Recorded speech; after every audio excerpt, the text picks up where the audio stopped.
Okay, Cindy. That the Jews did not have freedom of religion, that they had to study Torah or Talmud in secret. And I think the story of the dreidel game is that it's the gambling, that they would pretend to gamble outside the houses. So if the Syrians came by, they would kind of warn the people inside if they were observing anything Jewish. Unfortunately, breaking my heart that the oil story is not true, because the story is about a war for freedom of religion, and that the rabbis didn't want a holiday based on a war, so they created the oil story. And the reason Hanukkah is 8 days because they missed Sukkot that year because of the war. Well, they didn't miss Sukkot, but that's close. Because I actually, it's not in the Hebrew Bible, but the book of the Maccabees you can get it online. You can read it in English, and it's in the Christian Bible. And there's also a question of why it was never included in the Tanakh in the Hebrew Bible. We could talk about that as well. But the book of the Maccabees is written as a firsthand eyewitness account of what actually happened, and what actually happened at that time by someone who was a scribe or a biographer of a historian from the point of view of the Maccabees. So you have to understand so I hope we have time, otherwise we can continue it next time, but it's fascinating to understand the historical context of what was going on. And what you left out, Cindy, was the what's the word? The clash only between the Jews as a monolithic group and the Syrian Greeks, or were there some what do you call it? Clashes among the Jews themselves? So, okay, Pnina, what would you want to say? You're muted. I know. Okay. We have to start in the beginning. I don't want you to give me a whole history thing. No, I try not to, but okay, because we're going to read it. That's why. What? We're going to read it. Oh, you're going to read this? Okay. I don't know if this is going to cover it. When Alexander the Great died. Okay, we're going to read all that. Okay. So the thing is that you have to remember that Israel was never really the target. We were caught in the middle, because the one in the north wanted to get to Egypt, because Egypt was the door to Africa. That's right. So they asked the Jews to dress their soldiers, feed their soldiers, they took the women that they wanted, whatever they wanted to do. The question of the belief of being a Jew at the point was more, destroying the temple was significant. They would have destroyed any temple of any other god, because they wanted to show that their beliefs are superior. So to have a victory over the god, the temple, was a big deal. So they didn't really destroy it, they defiled it. They put statues there, that's what happened. Okay. And the Jews were required to actually house their soldiers and feed their soldiers, and they took whatever they wanted. The rebellion started because of that. Okay, well, there was no restriction necessarily over the religion at the time. That happened with the Romans. Okay, well, let's read about it. Let's read about it. The Maccabees succeeded in the end because Rome actually began to be and take over. And okay, I want to read about it. Fighting. That's why the Maccabees was. Okay, hold on. Where's everybody? That's it. I want to look. First, I'm going to just set it up, and then we're going to read. Is this big enough?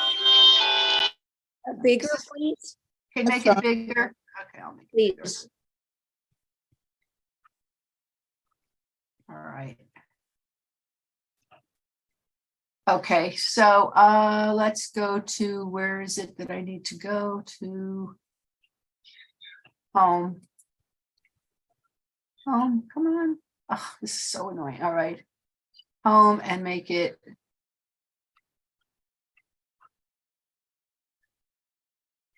Okay. Great. Okay, so wait, now let's just go to the history though. In 200 BCE, this is like an old one, it's BCE, we say, before the Common Era, the powerful Seleucid Empire took over Judea, an area encompassing parts of what is now known as Israel and the Palestine. Well, it's all Israel, or Judea it was called. Okay, so let's start with what Pnina said, and this is in the book of Maccabees. Alexander the Great had conquered the entire region, and when he died, he divided his conquest among three of his top generals. And Seleucus, that's why we say the Seleucid, Seleucus, that's right. Seleucus or Seleucus in English or in Greek, Seleucus, he got the whole region of Syria and Judea and all around there to rule. And but their culture was Greek, completely Greek gods, Greek culture, Greek everything. And the capital was in Antioch, which is of modern day Syria. Okay, so this was interesting. What happened was, you know what, this is not as interesting as the actual, we're going to read the book of Maccabees. What's interesting is that half the Judeans embraced Greek culture. They liked it. They wore Greek clothing. Everybody wore Greek clothing. People spoke a lot of Greek. They built gymnasiums in Jerusalem. They had theaters. They brought in the modern Greek culture, which the Greeks thought was superior. And here is something interesting. I don't want to read the whole thing, but let's start here. The locals themselves were eager to join the general global community. There were not the religious people, not the people in the countryside, but the actual elite were very interested for a while before it became so oppressive in being part of the Greek world. So let's read from here. For example, this is a shocking thing, but true. Hold on. For example, right here, who wants to read from here? Cindy, why don't you read? Cindy. You're muted, so Cindy. You're muted. For example, the Jewish high priest who served as religious leader and political leader of the semi-autonomous Judea welcomed the construction of a gymnasium in Jerusalem where Seleucid military officials practiced traditional Greek exercise in the nude alongside local Jews, including priests Antiochus.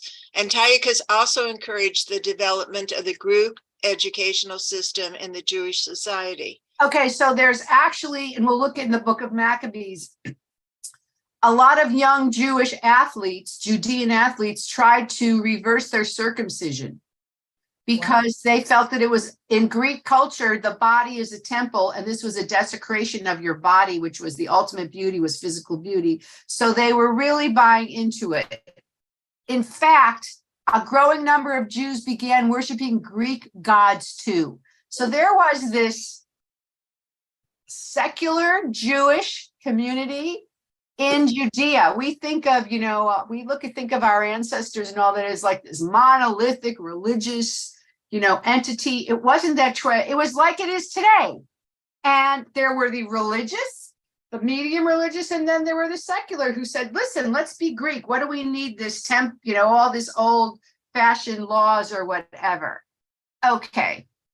So here, read one more, Cindy, the rising influence. The rising influence of Hellenism was not immediately a source of open conflict within the Jewish community. In fact, Hellenism permeated even the most traditional circles of Jewish society to one degree or another. A typical Judean would have worn Greek robes and have been proficient in the Greek language, whether he was urban or rural, rich or poor, a pious practitioner of the Mosaic faith, or a dabbler in polytheism. Okay, so everybody was Greek, just like all Jews are American. You know what I mean? Like we're American and some of us are everybody wears, well, or ultra Orthodox, they don't wear pants, but people wear, basically the same clothes. They wore the Greek clothes. They look Greek. This was just part of it. And it didn't go wrong until, what I want to do, because I read this and I want to read the actual account by the Maccabees. I think it's more interesting.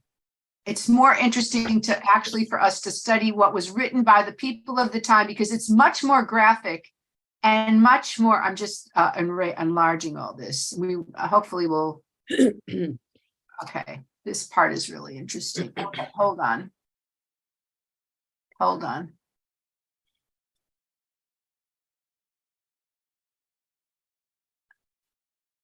Okay, so this was written by the Maccabees after the fact, okay? And what happened?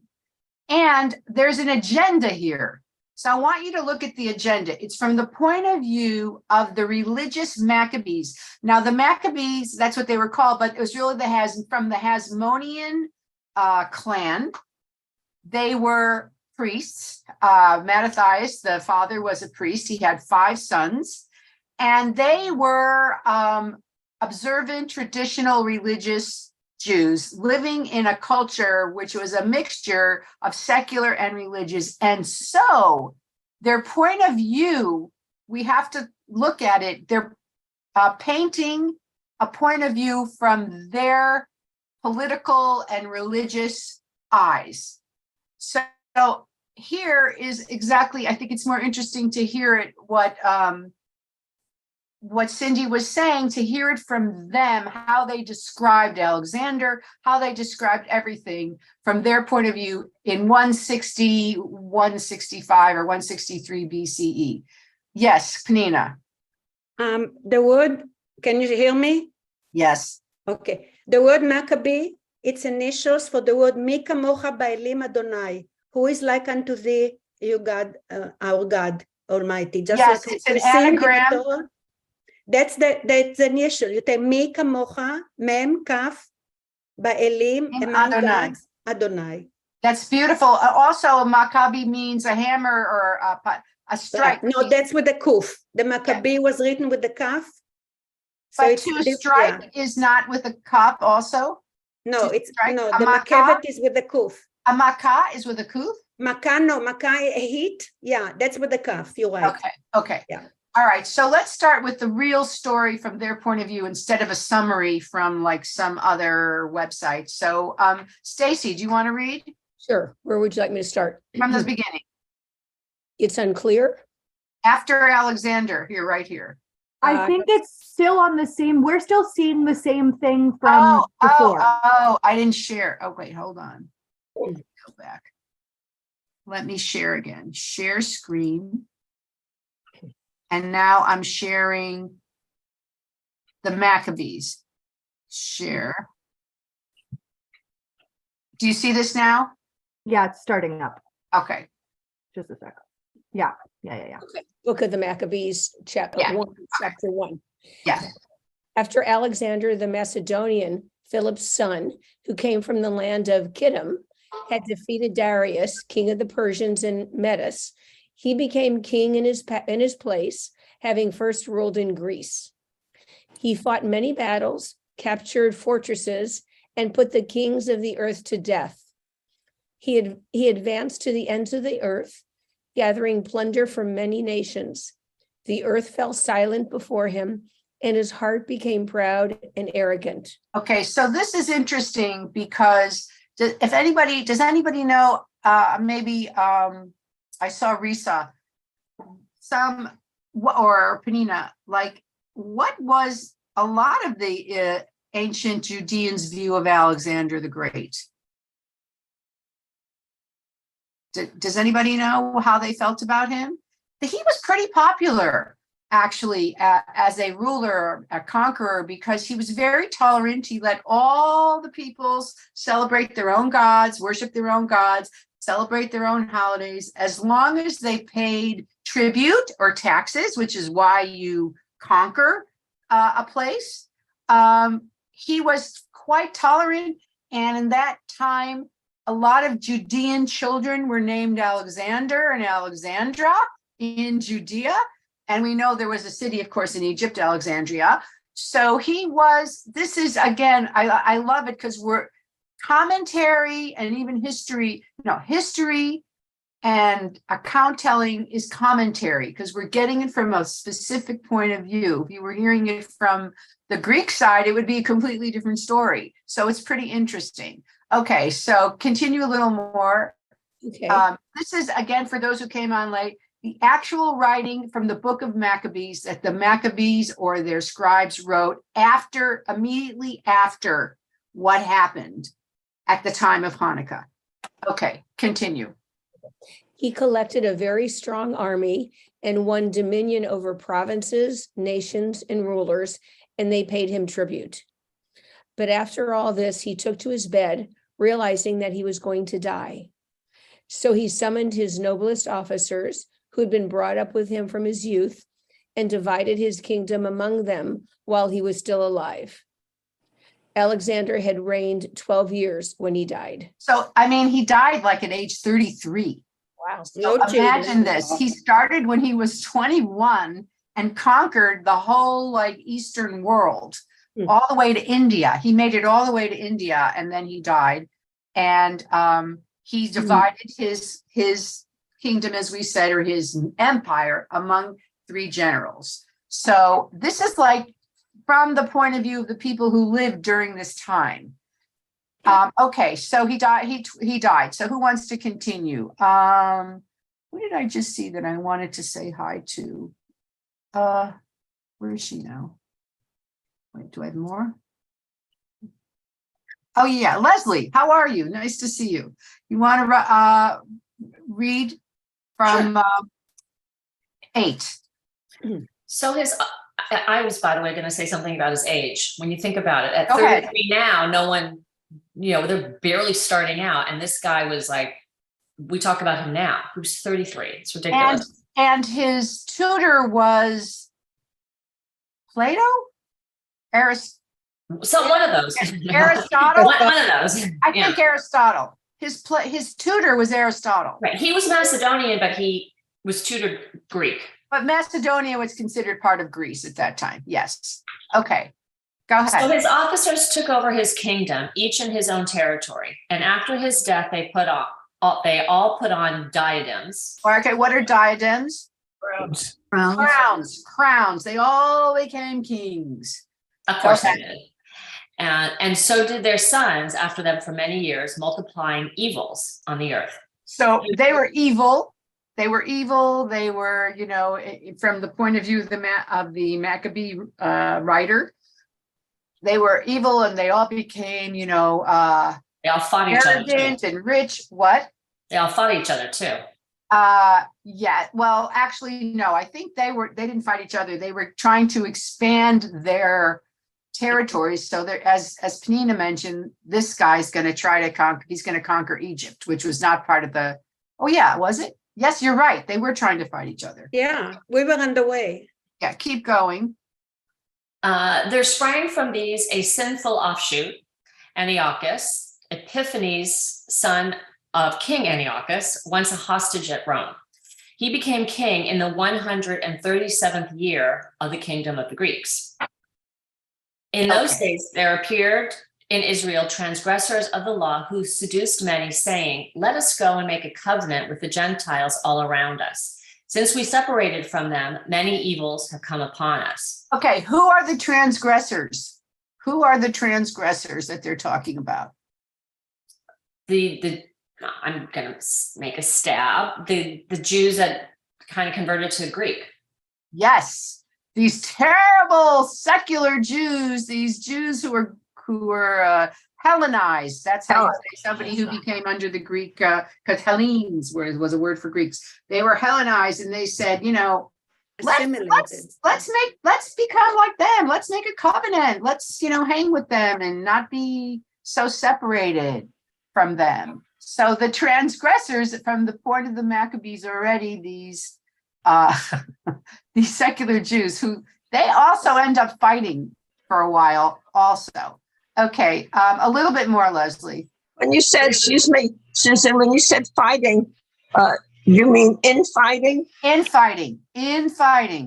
Oh, yes. It's like in Israel today, there's a huge rift between the observant or the Orthodox and the secular Israelis, and they really don't respect each other. And some of them despise each other because on one side they think they're fanatics, on the other side they think they're sinners and, breaking all these laws. So this was similar going on in Judea in the time of right before Hanukkah. It's only when things got really bad. But so far, they're like, this culture is beautiful. It's very forward thinking. So do you think that this is surprising at all? I mean, isn't human nature, whether it was 2,000, 3,000, 5,000, or 2 months ago? This sort of thing is repeating itself. There's people in the United States who hate each other. Exactly, but we never learned this as part of the Hanukkah story, is what I'm saying. I think we've never learned it, period. We keep repeating it. If I can say something, Susan, Leslie, this fighting between the Hellenists and the non-Hellenists, I think that was real fighting where they did battle with each other. Surely Jews have disagreed with each other throughout history, but I think the Maccabean times were, unless I'm wrong, Susan, were the only times that there was major physical fighting. There was some fighting, and but the way they couch it is very interesting, and we'll get to that. But I think you're right. Okay, a little bit more, Leslie, and then we'll go to someone else. Okay, the proposal was agreeable. Some from among the people promptly went to the king, and he authorized them to introduce the ordinances of the Gentiles. Thereupon they built a gymnasium in Jerusalem according to the Gentile custom. They disguised their circumcision and abandoned the Holy Covenant. They allied themselves with the Gentiles and sold themselves to wrongdoing. So these horrible athletes who covered up their, circumcision, as I mentioned, and they stopped being observant, or maybe they just, they were, I'm into the Greek culture. I think it's beautiful. I like it. That's what they were saying.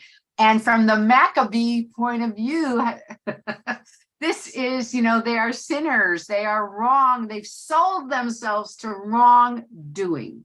So it's very colorful and evocative of their contempt for this section of their fellow Jews. Okay, so let's continue. Mara, you want to read? I get to see you without a mask. It's nice to see you. She wears a mask to show, which is good. She's smart. Okay, 16. When his kingdom seemed secure, Antiochus undertook to become king of the land of Egypt and to rule over both kingdoms. He invaded Egypt with a strong force, with chariots, elephants, and cavalry, and with a large fleet to make war on Ptolemy, king of Egypt. Ptolemy was frightened at his presence and fled, and many were wounded and fell dead. The fortified cities of the land of Egypt were captured, and Antiochus plundered the land of Egypt. Okay, so as Penina said, it's so true. Geographically, Judea is like in the center. You have to go, unless you're going by ship, in order to get to Egypt from Syria in the north to Egypt, which is south west or east, I don't know, south on the coast, you have to go through Judea. So they, as she said, the soldiers were marching through, they were staying there, whatever. But there's another, I think, subliminal message here in this discussion or description of the powerful force of Egypt that I think it resonates later. And I'm wondering if you get what this is. Don't forget, they're going to write about their victory in this story. So what does this description of the powerful force of Antiochus sort of communicate subliminally? Does anybody understand what I'm saying? Words of Pharaoh? I'm sorry, what? Pharaoh? What about Pharaoh? Were you asking what is it? No. Antiochus I'll just tell you. Oh, yeah, Penina. Antiochus was Syrian. himself. Oh, And No, the, but that's the not- fact is that it tells you that the countries contributed to the Greek success, the citizens of the places where he conquered. Antiochus himself was a Syrian soldier, general. Syria, So yeah. But what what- happens actually, that shows you that the whole section, the whole Middle East, plus by the time they got to Egypt, was under their conquered land. That's right. But what I'm saying is by describing he invaded Egypt. Elephants, where with- did they get elephants from? Yeah, well, they did already have that. Africa. That's got them from Africa. Chariots and elephants and cavalry and a large fleet. What they're signaling is, look how strong he was. Even Egypt couldn't survive, but we beat them because Right. in the Yay. end, they beat them. So what they're telling you is, look at the huge force that was against us. And we know the end of the story is they were defeated by Judea. So he's setting up like the Goliath David, ratio here. And no, even Egypt, this huge empire, could not defeat. The king ran away. And we, the little Jews who hid in the caves and struck, in guerrilla warfare. Actually, they went up to the hills, to the mountains where the elephants cannot reach them. That's right. But I'm just saying that they outsmarted and they defeated. And so it's describing this huge force to let us know. And to me personally, here's the miracle. This is a much more worthy miracle to me than the oil. The oil is sort of puny compared to this miracle. Look at these, and you're going to see how much worse it got. And the fact that we defeated this army and this empire, to me, is the miracle. But we'll talk about why that was not emphasized. Okay, so now Antiochus turns himself back to Jerusalem and Judea. So Mara, a little more, 20. After Antiochus had defeated Egypt in the 143rd year, he returned and went up against Israel and against Jerusalem with a strong force. He insolently entered the sanctuary and took away the golden altar, the lampstand for the light with all its utensils, the offering table, the cups and bowls, the golden censers, and the curtain. The cornices and the golden ornament on the facade of the temple, he stripped it all off.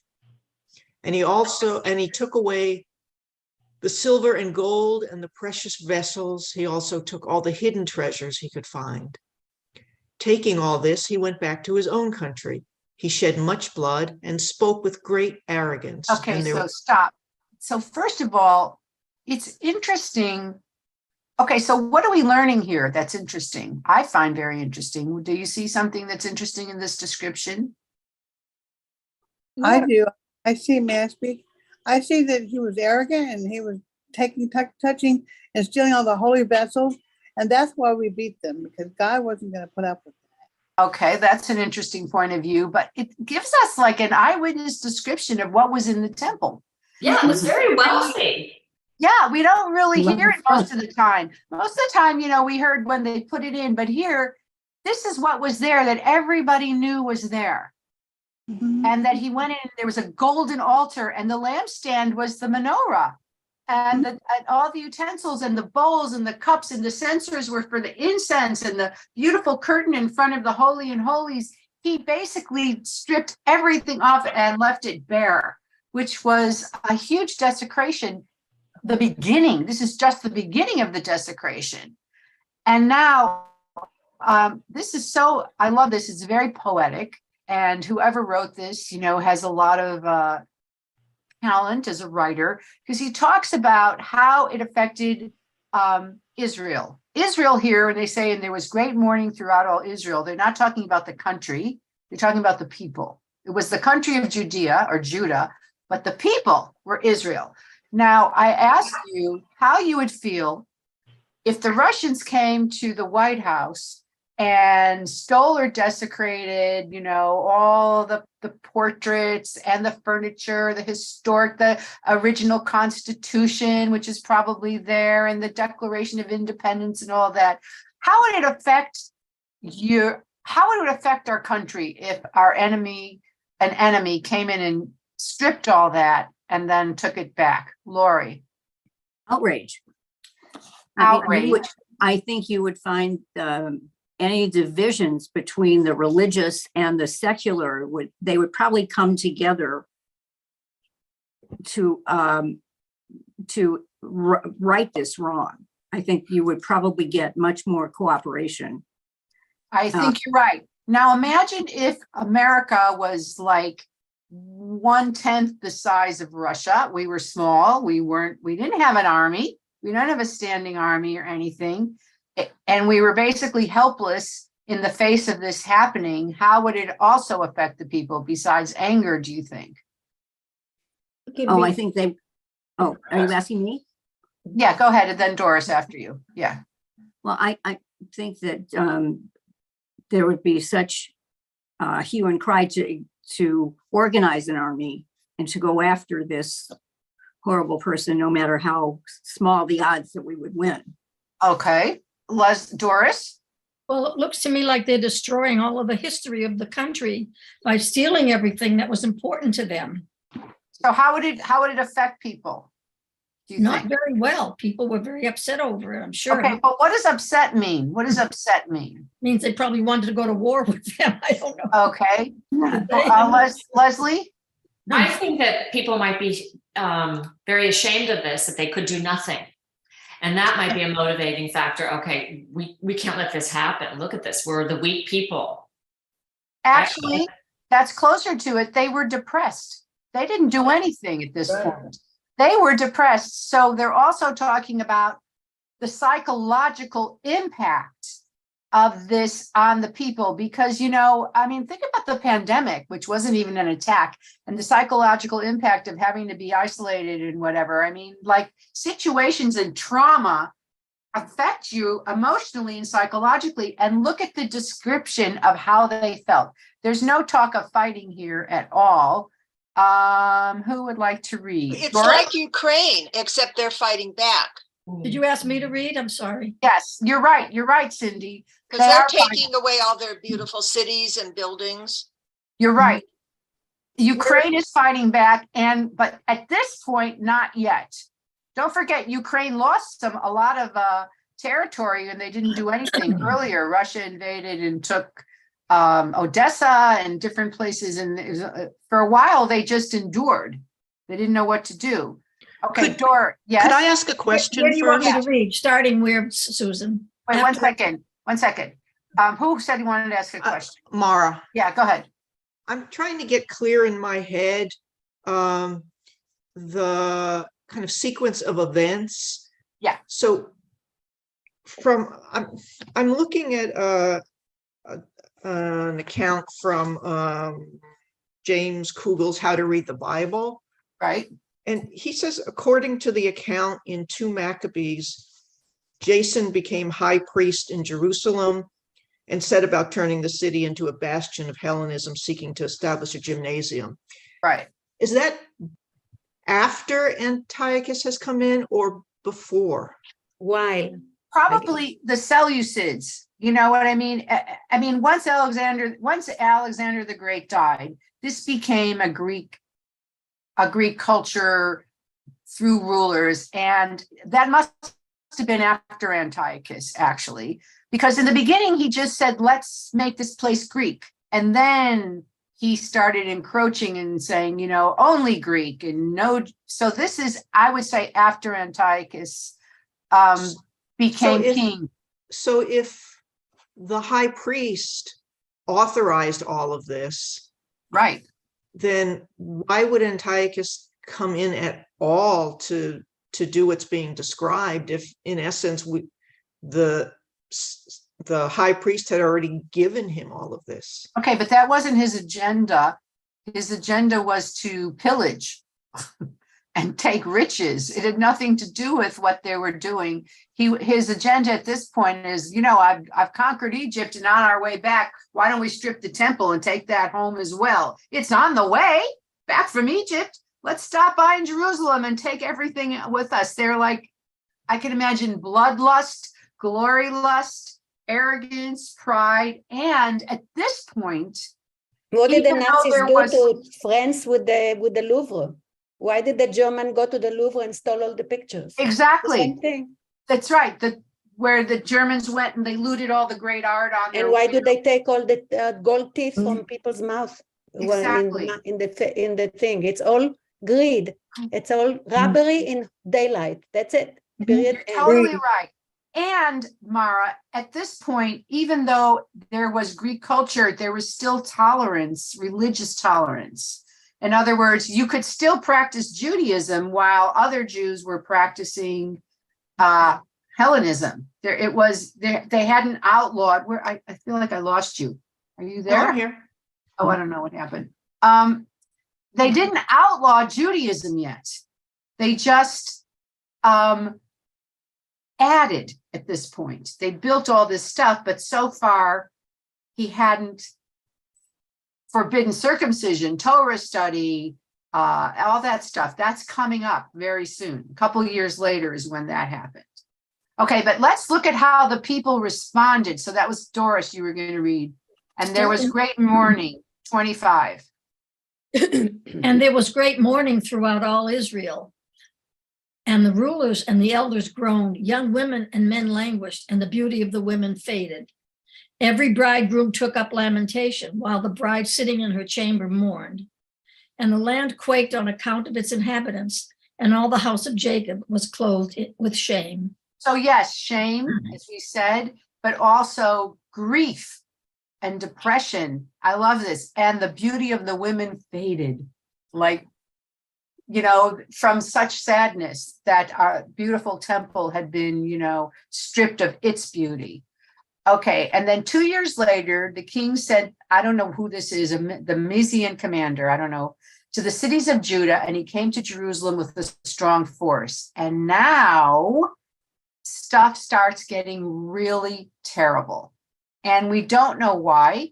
And because we're only getting the Maccabees' point of view, these people. So for some reason, 2 years later, I don't know if there was any rebellion, there was any for you. Sorry. any kind of You want a 2-pack? The 2-pack. defiance or whatever. 2-pack going to be enough? Doris, will you mute? 62 I'm bottles. sorry. Will you mute if somebody's talking in the background? So sorry. That's okay. So, okay, Risa, why don't you read 30? This is like the new leader came from Syria. You're muted. You're muted. Okay. He spoke to them deceitfully in peaceful terms, and they believed him.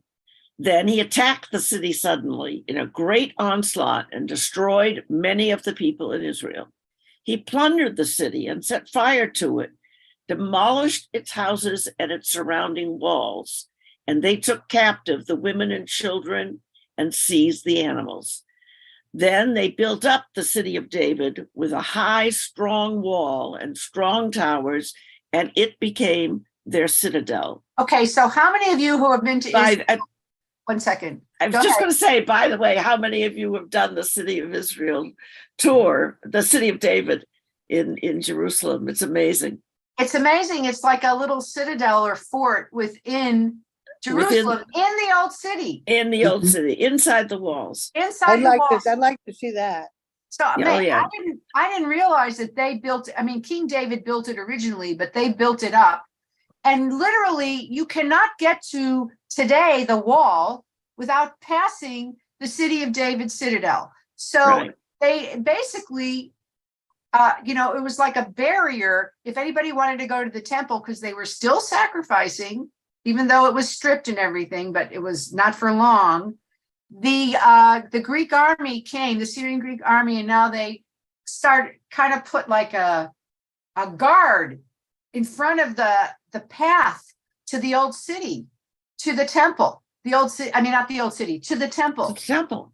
Yeah, which now is just the wall, but it's the same path, the same like little cobblestone street that you walk to get walk it. there. Exactly. Okay, go Well, ahead. who's he? This guy, This is guy. here. How The come we Mysian commander. The king sent the Mysian commander, which is like a commander of a big battalion from Greece, from Syria. This is Antiochus's soldier and general. Okay, how come we don't know his name? That's really strange. It is interesting. I don't know. They don't give us his name because, you know, the Maccabees are writing this. Right. Maybe And they're they like, don't care. or may his name be blotted out. We're not going Okay. to mention his name because we should blot out. He should not be remembered because that was a thing that they did too. You know what I mean? Right. May his name be Right. blotted out. So perhaps intentionally they said, no, we're not even going to mention him. He was so horrible, such an evil person. Okay, so read a little more. You're on 34. There they installed a sinful race, transgressors of the law, who fortified themselves inside it. They stored up weapons and provisions, depositing there the plunder they had collected from Jerusalem, and they became a great snare. A snare is like a trap. Go ahead. Exactly. The citadel became an ambush agent, the sanctuary, and a wicked adversary to Israel at all times. So it was an ambush. If you tried to get there, you would be robbed, you could be killed. Keep going.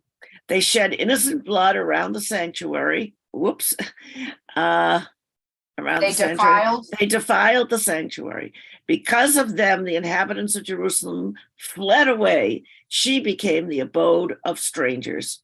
She became a stranger to her own offspring, and her children forsook her. Her sanctuary became desolate as a wilderness. Her feasts were turned into mourning, her Sabbaths to shame, her honor to contempt. So they're really presenting They're off Soros. Soros. That's what They're off Soros. Yes, they really paint a terrible picture, and still there was no rebellion. Correct. Still, they were trying to endure, which is interesting. And as her glory had been, so great was her dishonor. Her exaltation turned into mourning. So now this is like people stopped going to Jerusalem. They didn't go to sacrifice. They didn't go to the temple because if you tried, you would be caught or ambushed or robbed or even killed or raped by these terrible soldiers who were like standing in your way. You couldn't get past them. Okay, now it gets worse. How much more worse can it get? That's why I when I was reading the summary, I said this doesn't do it justice. They said, they oppressed them. They oppressed them. They didn't let them be Jews. It was so much to hear the details of the time really impresses us and affects us in a different way. So who has it? All right. Okay, Susan. I just looked up Mysian. It's a region of Northwest Asia Minor, probably in Turkey. So What is I just Googled it now because you're talking about Macedonia? Mysia. Midian. Okay. So he's near so he's part of that whole area. Yeah, Thank you. part of that area. So it was just a region because I was curious about that too. Who is this? Okay. Please go nameless. Okay. 41. Yeah. Then the king wrote to his whole kingdom that all should be one people and abandon their particular customs. All the Gentiles conformed to the command of the king, and many Israelites delighted in his religion. They sacrificed to idols and profaned the Sabbath. So there were people who said, fine, I'll be Greek. Let's all be Greek. We'll be one people. And these are the secular people who weren't so affected by going. They probably didn't go to the temple. They liked the culture. They liked the music. They liked the theater. They liked the athletics. They liked it, whatever. And so far, okay, so we'll sacrifice. And I also, in terms of sacrificing to idols, I wonder if they did, or though we know that for a long time there were Israelites who believed in God and also just to be on the goods for extra luck, sacrifice to idols as well, just in case there would be a little idol worship on the side. And you could see it today in people who believe in God, but they go to astrologers, they go to fortune tellers, they get their palms read. It's like, well, I believe in God, but I also believe in the stars, and they may not even see any kind of conflict between that. So, who knows? Yes, I have to add that if you do something voluntarily, you can do a lot of things. But when something is being forced on you to do it, you look at it already differently. Very wise, very You smart. reject it. As long as they were dressing up halfway naked or whatever, and they chose to be competing against each other or whatever, it was okay. But when the minute that they defiled the temple and things were forced on them, psychologically, that's a trigger to actually join the Maccabees. Okay, I think you're absolutely right. Okay, continue, Susan. And by the way, all the nations were always practicing of taking away the rich people out of the community and send them to exile. So they won't have money to make another army. Right, that's how you, when you That's what the Assyrian king did later. Yeah, I know that. Okay, the king sent letters by messenger to Jerusalem and to the cities of Judah, ordering them to follow customs foreign to their land, such as to prohibit burnt offerings, sacrifices, and libations in the sanctuary, to profane the Sabbaths and feast days, to desecrate the sanctuary and the sacred ministers, to build pagan altars and temples and shrines, to sacrifice swine and unclean animals, to leave their sons uncircumcised, and to defile themselves with every kind of impurity and abomination, so that they may forget the law and change all its ordinances. Whoever refused to act according to the command of the king was put to death. Okay, so wow. Now it's not just like, have our culture. Now it's like, okay, you can join us or not. Now it's like, you have to join us. No more sacrifices, no more holidays. We're going to sacrifice pigs on the altar in the sanctuary. We're going to put up Zeus and the other gods in there. You can't circumcise your sons, and you should just forget about being a Jew. And if you don't, you can be killed.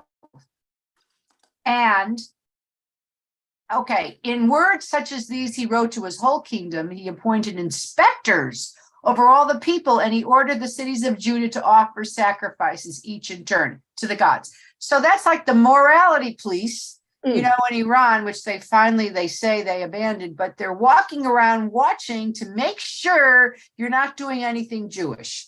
He had inspectors who were spies, really. And many of the people, those who abandoned the law, joined them and committed evil in the land. They drove Israel into hiding wherever places of refuge could be found. Okay, so then some of the people, I hate to say it, but I think about, there's always traitors in every culture, and there were the Jewish police in the Warsaw Ghetto who worked for the Nazis, thinking that they could save their own lives and turned in Jews. And then in the end, they were killed as well. So, called capos. I'm sorry, what? They were called capos. No, capos in the camp, but in the ghetto. Right. In the ghetto, they were just the Jewish police. Yes, Lori, did you raise your hand? Yeah, I was just thinking this kind of smacks of what happened during the Inquisition as well. Exactly, though where they were peering into your house to see if you were. Also, just remember that if a few people did it, the Maccabees are going to be condemning them because they had a lot of contempt for anybody who was secular in any way. So this is also how many did this, I don't know. Okay, on the 15th month of Kislev in the year 145, the king erected the desolating abomination upon the altar of burnt offerings in the surrounding city of Judah. They built pagan altars. And this is what else they did, so that now they're even going further. Okay, so who hasn't read? Okay, Donna, do you want to read? Which verse? Number 55. Yes. They also burned incense at the front doors of houses and in the streets. And in each scrolls of the law that they found, they tore up and burned. That's the Torah. I So know they- it's terrible. I'm telling everybody, they found the Torah, they tore them up and burned them. So they're burning Torahs now. Whoever was found with a scroll of the covenant and whoever observed the law was condemned to death by royal decree. So if you had a Torah, if you tried to hide a Torah, if you were observing anything, you were going to be killed. So it's pretty terrible. Just like Hitler. So Yes.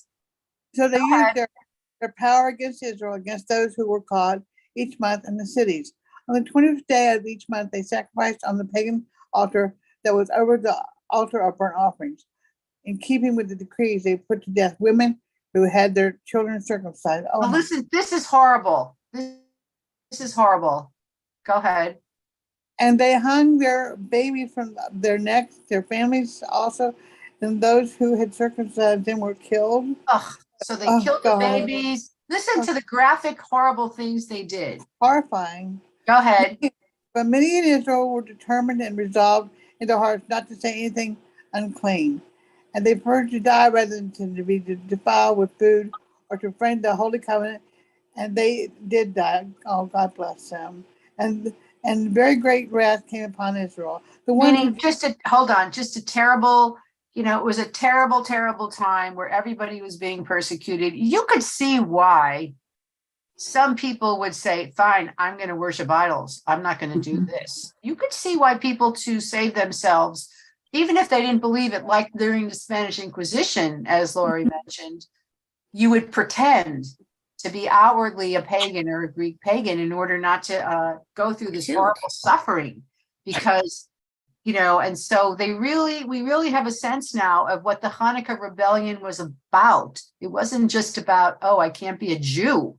It was a lot worse. It was very graphic and brutal. Okay, so now the second chapter is about, and we only have, what time is it? It's what time? 5 minutes. And so this is where they talk about Mattathias. This is the hero, Matisyahu in Hebrew, and he was a priest, and he settled in Modin, which is still a city. It's a city between Tel Aviv and Jerusalem. And he had 5 sons, John, Simon, Judah. This is like, translated, it's Yehuda. They called him Maccabeus, but it's Judah. And later they called him Maccabeus, and Eleazar. And when he saw this, he was like, oh my God, this is terrible. And he was heartbroken. And then there's the famous story where the officers in charge came to Modin to make them sacrifice to the pagan god, and they made everybody come in the town square. And the officer said, oh, you, Mattathias, an honorable and great man in the city, supported by sons and kindred, you be the first one and everybody will follow you. You bow down first, you sacrifice first. And he said, but Mattathias answered in a loud voice, although all the Gentiles in the king's realm obey him, so that they forsake the religion of their ancestors and consent to the king's orders, yet I and my sons and my kindred will keep the covenant of our ancestors. And they won't do it. So after him, a certain Jew came forward to offer sacrifice. And when Mattathias, this is the famous, part that we all know. When Mattathias saw him right here, he was filled with zeal and his heart was moved, and his fury aroused, and he killed the guy on the altar. And he also killed the messenger of the king who was forcing them, and tore down the altar. And he said, in Hebrew, Mil Adonai Elai, who's ever for God is with me. And they fled to the mountains, leaving behind. God bless him. They all said, let everyone who is zealous for the law, who stands by the covenant, but really it's Mil Adonai Elai, let's all go. And they went off into the wilderness. And what's interesting about this part is that other people heard that they went into the wilderness and they followed them. They joined them, like you hear there's a band of rebels. So let's just read this part here. Who hasn't read? Rebecca, do you want to read? Right here at that time. At that time, many who sought righteousness and justice went out into the wilderness to settle there. They and their children, their wives and their animals, because misfortune pressed so hard on them. It was reported to the officers and the soldiers of the king who were in the city of David in Jerusalem, that those who had flouted the king's orders order had gone out to secret refuges in the wilderness. Many hurried out after them, and having caught up with them, camped opposite and prepared to attack them on the Sabbath. Okay, so I want to just jump this part. So they said, come out and we'll kill you. And they attacked them. And because it was Shabbat, they did not fight back. They did. This is not Mattathias in Judah. These are other Jews who are hiding and who were left. And so the soldiers attacked them on the Sabbath, and they died with their wives, their children, and their animals to the number of 1,000 persons. So 1,000 people were killed because they didn't want to break Shabbat. Okay, so now read here, Rebecca. 39. Yes. When Mattathias and his friends heard of it, they mourned deeply for them. They said to one, they said to one, if we all do as our kindred have done and do not fight against the Gentiles for our lives and our laws, they will soon destroy us from the earth. So on that day, they came to this decision.